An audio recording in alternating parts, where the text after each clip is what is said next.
What up, Geek Squad? Today, I want to talk about solar power. If that's something you're interested in, stick around, let's get to it.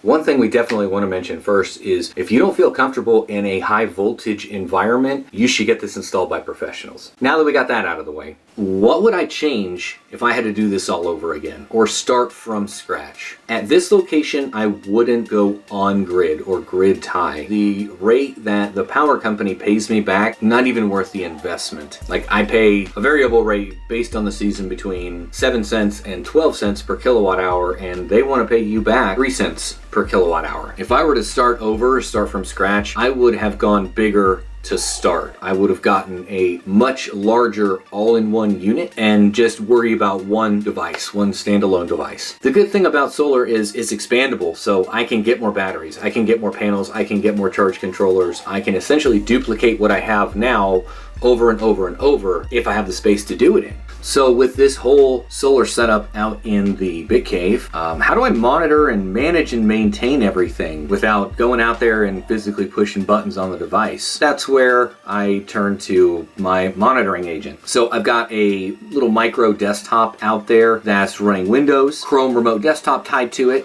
extension in Brave browser to get to the BitCave. So currently I'm using an app called Watch Power. I'm pretty sure it's open source because there's other apps that are named differently, but it's the same freaking app, maybe a couple of different icons and stuff, but essentially it's the same thing. So it's a free application that's used with a lot of different charge controllers. This one actually works with my hybrid unit. We can go in and look at all of the settings and things and make adjustments so that we can control the rate that it charges at. We can tell it what type of batteries are in the system in line, so lead acid, lithium iron phosphate, whatever, and we can control it and tell it when to turn on and turn off as far as power from the batteries or power from the grid. It's fine for a standalone system. Once you get it set up, it just kind of runs and does its thing. It is on Windows, so that's a pain in the butt. So you can see right now we're running in utility mode. Now this down here says it's charging the batteries with solar and utility, but I actually have that turned off. Charging the batteries using the grid tie kind of defeated the purpose of the whole thing for what I'm using it for.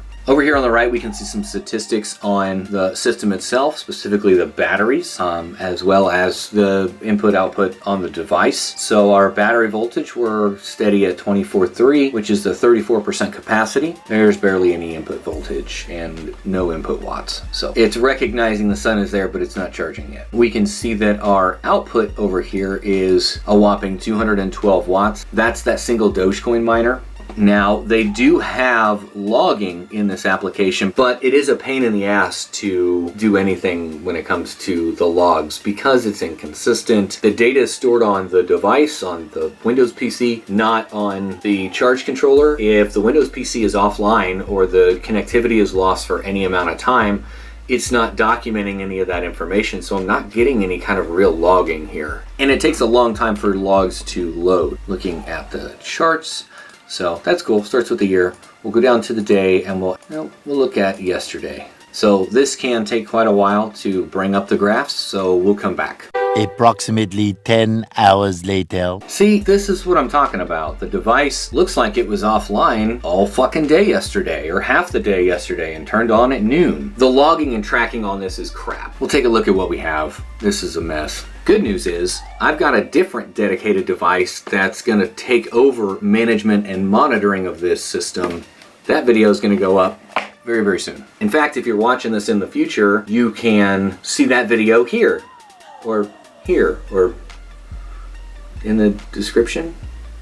AC voltage, which again, it's 220, 240 volts, PV input power. So this typically would show a step up here in the morning when the sun starts to come up. Then a couple hours later, it jumps to 60 volts when the sun's all the way in the sky and all the panels are seeing sunshine. Then it drops off again towards the end of the day. We can see here, this was probably a thunderstorm that we had roll in. Input power, same kind of thing. We can see what kind of wattage is coming in from the panels themselves. Output power stays steady, battery voltage stays steady, active output, battery capacity, again, they're used batteries, so they're going to be all over the place. But they stay strong and they work, so I can't complain. And they're fucking cheap. Battery discharge current. Typically we can see how long the batteries are on and powering the system. Did a little experiment, and my single Litecoin Dogecoin miner, 200 watts, runs about 17 hours on full load of the battery system. Pretty close to a full 24 hours, a full day of completely off grid, which is my goal, is to get as much off grid as I can. Like I said,